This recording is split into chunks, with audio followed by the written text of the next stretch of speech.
për vetëvendosin u pan Refki Skuma dhe Andin Hoti, i cili nuk përbefasoj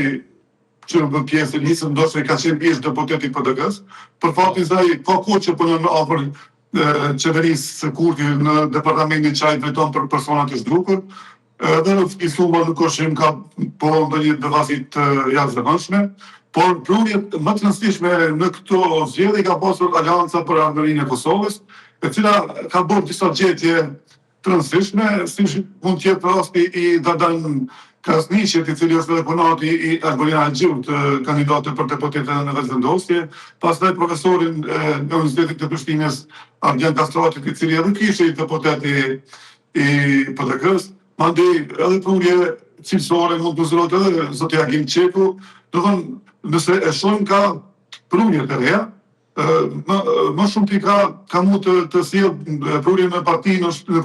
e tjera, që është Ramush Haradinaj, i cili duket që e ka fuqizuar partinë, për shkak se edhe ka sfidën e tij për Prag, mendoj që ai nuk e ka problem Pragun,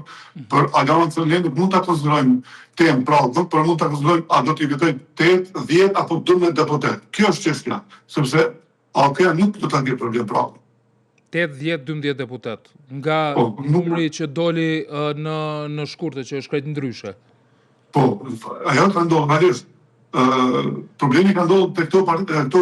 koalicione zakonisht nuk përkthehen në vota. Ne e dimë sipas praktikave që i ka kaluar për Kosovën në procesin zgjedhor, kemi pasur ponin e cila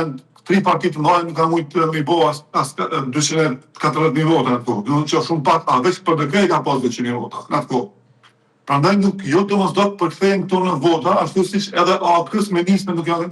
u është përkthyer në vota siç e kanë prit. Ne jemi bindur që